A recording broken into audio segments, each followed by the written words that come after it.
तर पहिल्यांदा जी काही घटना झालेली ती कॅमेराचं का आहे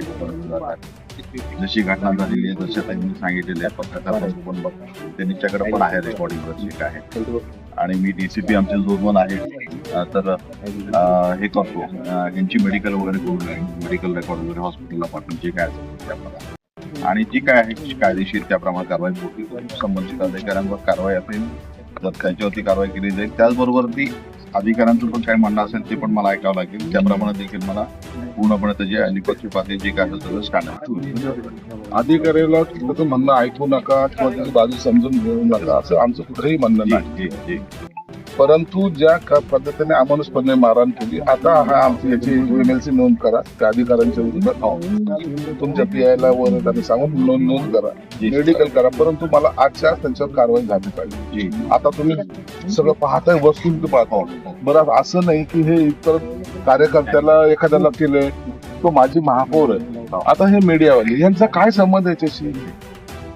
आणि कधी आजपर्यंतच्या इतिहासामध्ये काउंटिंगच्या दिवशी प्रतिनिधीचं आतापर्यंत भांडण झालेलं नाही कारण की पब्लिक जी असते आपण जे काही बॅरिकेड लावतो त्या बॅरिकेडच्या पलीकडे असतो त्यांचा कोसो दूर इकडे संबंध नसतो म्हणून जेव्हा काउंटिंगला प्रतिनिधी बोलवतो त्या टायमाला त्यांना एक तर ते प्रतिनिधी आहेत पण त्याचं सन्मानानेच गेले पाहिजे पण तिथं जर त्यांना मारहाण होत असेल तर आपली परिस्थिती काय आता सगळे उमेदवार इथं बसलेले कोणीच आत्महत्या गेले ते आमच्याच कार्यकर्त्याला मारहाण करतात आम्ही काय करणार आत्महत्या म्हणून आता तातडीने त्याचं मेडिकल तर करावंच लागेल परंतु त्यांच्यावर एमएलसी नोंद करता येतात आणि कारवाई आजच्या त्यांच्यावर तातडीने झाली पाहिजे आणि तो देशमुख कोण आहे त्यात काय सागर देशमुख सगळं जे प्रकरण घडले ते सागर देशमुख त्यांच्यामुळे घडले त्या सागर देशमुखवर कारवाई करायची तुम्ही सर्वांना सांगून द्याल. अधिकारी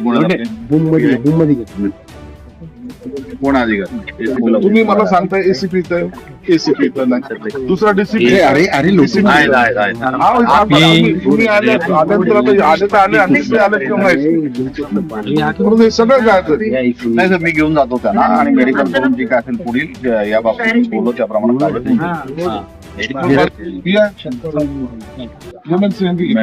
मेडिकलला घेऊन जातो त्यांना आपल्या